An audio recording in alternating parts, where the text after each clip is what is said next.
Bienvenue, vous savez, tout ce temps précieux qu'on perd chaque jour sur des tâches informatiques qui sont, soyons honnêtes, super ennuyeuses, eh bien aujourd'hui on va voir comment reprendre le contrôle en laissant Python faire le sale boulot à notre place.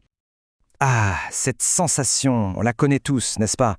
Ces clics sans fin, ces copier-coller qui n'en finissent plus, et qui, mine de rien, nous grugent des heures et des heures chaque semaine. Pensez-y une seconde. Renommez des centaines de photos de vacances, une par une. Trier manuellement des données dans un tableur immense. Générer la même facture encore et encore. C'est épuisant, ça prend une énergie folle et franchement ça n'a aucun intérêt. Mais la bonne nouvelle, c'est qu'il existe une sortie de secours, et cette sortie, c'est l'automatisation. L'idée est toute simple, on va apprendre à déléguer toutes ces corvées à un programme informatique. Voilà, la définition officielle, c'est exactement ça. En gros, on crée un petit assistant personnel qui va s'occuper de toutes les tâches qui ne demandent ni réflexion, ni créativité, mais juste de la répétition. Alors, pour construire ces petits assistants, il nous faut le bon outil. Et dans ce domaine, il y en a un qui brille vraiment par sa simplicité et sa puissance. C'est le langage de programmation Python.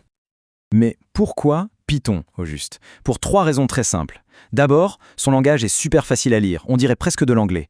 Ensuite, il vient avec une collection gigantesque de bibliothèques. Pensez à ça comme des boîtes à outils déjà toutes prêtes qui permettent de faire des choses compliquées comme manipuler un fichier Excel en une seule instruction. Et enfin, il est universel. Un script écrit sur Windows fonctionnera aussi bien sur Mac ou Linux.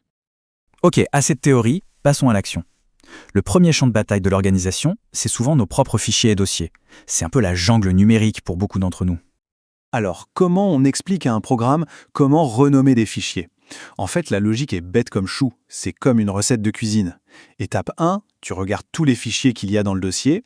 Étape 2, tu les prends un par un. Étape 3, pour chaque fichier, tu lui donnes un nouveau nom en suivant un modèle précis. Et c'est tout. Et le plus fou, c'est que cette recette en code Python, eh bien, ça ressemble à ça. Une seule ligne de code. Elle dit tout simplement, pour chaque fichier que tu trouves, renomme-le document avec un numéro. C'est la preuve qu'on n'a pas besoin d'être un expert pour écrire quelque chose de vraiment, vraiment utile. Et là, on imagine tout de suite les applications concrètes, n'est-ce pas? Fini de passer un week-end à trier des milliers de photos.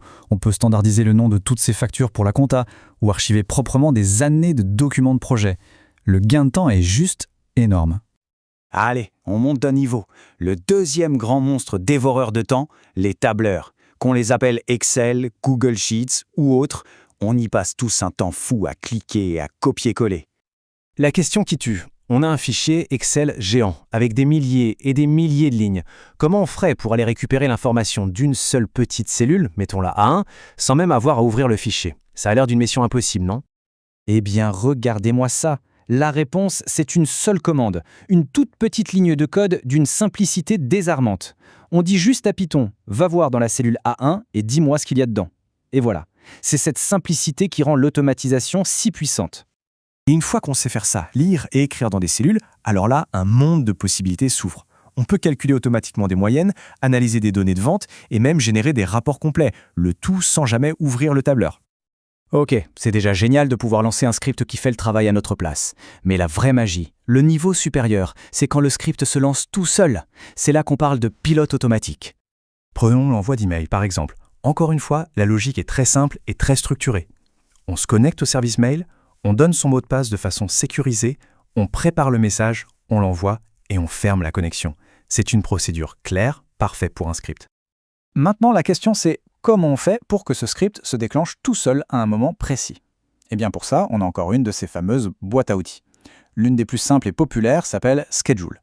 C'est elle qui va jouer le rôle de réveil pour nos programmes. Et regardez comme c'est simple à lire. Il n'y a même pas besoin d'être développeur pour comprendre. Le code dit littéralement ce qu'il fait. Chaque jour, à 8 h du matin, exécute cette tâche. C'est de l'anglais. Imaginez les applications. Une sauvegarde automatique tous les matins, un rapport envoyé tous les lundis. C'est sans limite. Bon, on a vu la puissance de cet outil.